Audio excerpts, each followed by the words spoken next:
Right now, 28 states have made it illegal for a 15-year-old to hold a phone from the first bell to the last one. Not during class. The entire day. Lockers, pouches, confiscation, the whole thing. And here's the part that should bother you. Those states did not do that because teenagers were watching videos in math. They did it because of something the phone does while it is sitting there, silent, doing absolutely nothing. Somebody decided a 15-year-old could not be trusted to keep that thing on the desk. Look at your desk. In the next 12 minutes you'll find out exactly what your phone costs you when you're not touching it, not looking at it, and not even thinking about it. 3 stops, the experiment that measured the damage on 800 people, 6 mechanisms draining you right now, and then the twist, which is that the schools got it half wrong. Stay for that one. It decides whether any of this actually helps you. Start with the experiment, because everything else hangs off it. In 2017, Adrian Ward at the University of Texas at Austin, along with Kristen Duke, Ayelet Nizi, and Martin Boss, published a paper in the Journal of the Association for Consumer Research with a title that says the whole thing out loud, Brain Drain, the mere presence of one's own smartphone reduces available cognitive capacity. Here's the setup. They brought in around 800 people. Everyone got the same instruction: silence your phone completely, and do not touch it. Then they split people into 3 groups by one variable, and one variable only. Where the phone sat. Group 1, face down on the desk. Group 2, in a pocket or a bag. Group 3, in another room entirely. Then everyone took 2 tests. The first was an operation span task, which is a fancy way of saying you solve math problems while holding a string of letters in your head. That measures working memory, the mental desk space you use for absolutely everything hard. The second was Raven's progressive matrices, a pattern test that measures fluid intelligence, which is your ability to solve a problem you have never seen before. The results lined up like a staircase. The other room group beat the pocket group. The pocket group beat the desk group. Same people, same tests, same silent phone. The only thing that changed was distance. Now think about what your brain is actually doing here. Everything on your desk is competing for attention. Most objects lose instantly. A stapler cannot win, because your brain has learned that a stapler never pays out. Your phone is the one object on that desk that has paid out thousands of times. A message from someone you like. A grade posting. A notification that changed your day. So your brain has permanently flagged it as significant, and significant objects get monitored. Here's the second metaphor, and it's the one that made this click for me. Imagine trying to read while someone stands quietly in the corner of the room and stares at you. They say nothing. They do nothing. But part of you never stops tracking them.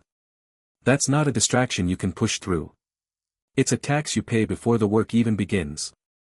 And this isn't theoretical. Louis-Philippe Bieland and Richard Murphy studied English schools that banned mobile phones, published in Labor Economics, and found test scores rose by about 6% of a standard deviation. That's the equivalent of adding an extra hour of instruction every week, or 5 extra days of school per year. From removing something. So let's break down what's actually draining you. 6 mechanisms, ordered from the ones you'd guess to the one nobody sees coming.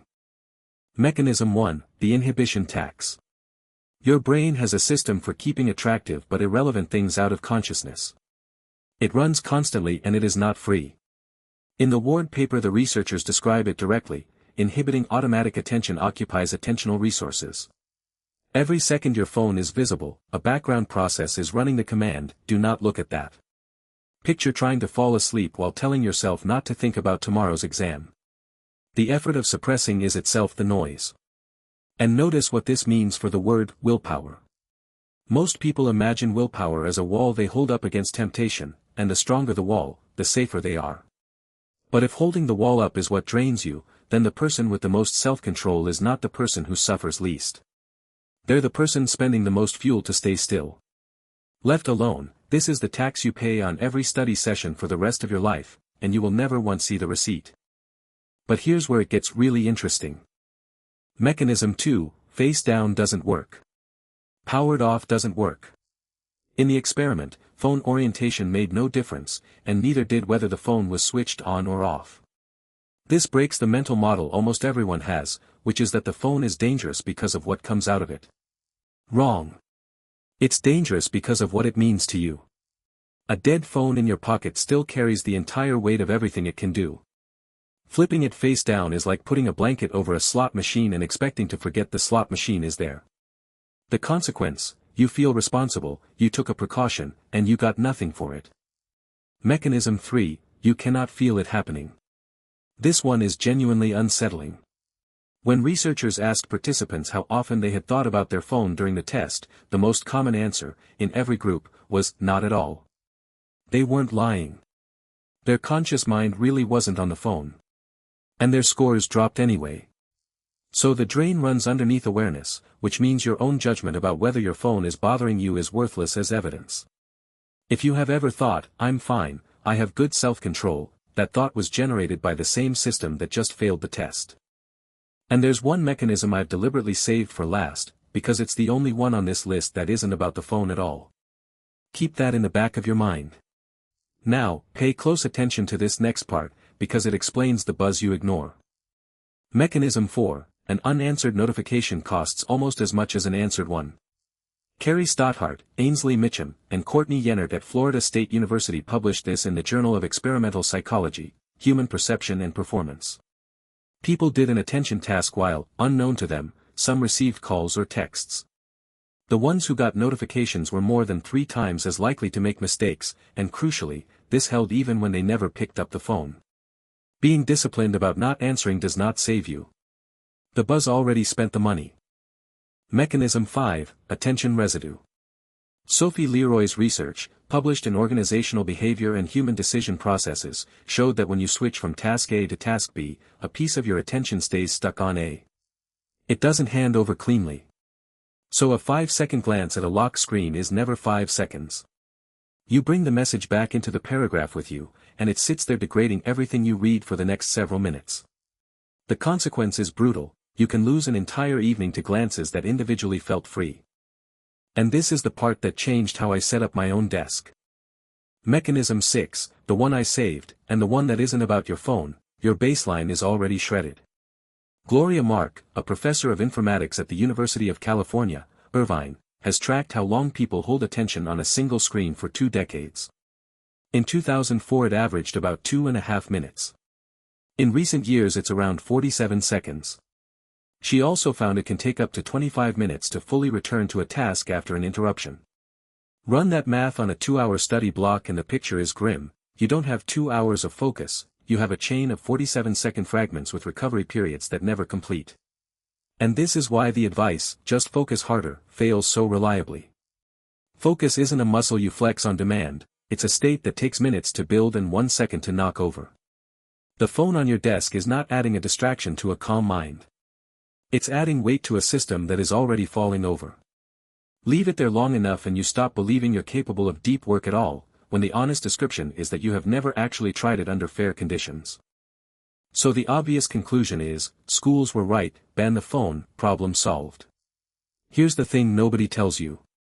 In 2025, Victoria Goodyear and her team at the University of Birmingham published a study in the Lancet Regional Health Europe, looking at 1,227 students across 30 schools. 20 of those schools had restrictive phone policies. 10 did not. The students at the banned schools showed no meaningful difference in mental well-being, anxiety, depression, sleep, physical activity, or academic attainment. Read that again. The bans, on their own, did roughly nothing. Why? Because the researchers also measured total daily use. Students at strict schools used their phones about 40 minutes less during school hours.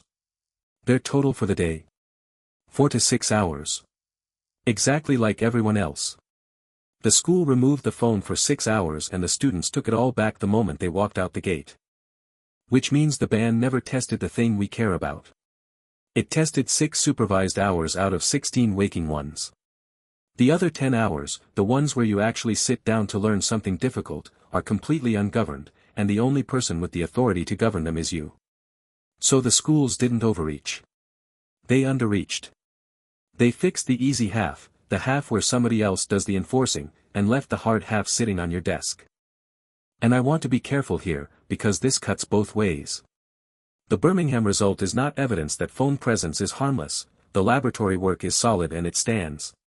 What it shows is that a rule covering a third of your day gets you roughly a third of nothing, because the drain follows the phone, and the phone follows you home. 3 things you can do today. Each one maps back to a specific mechanism.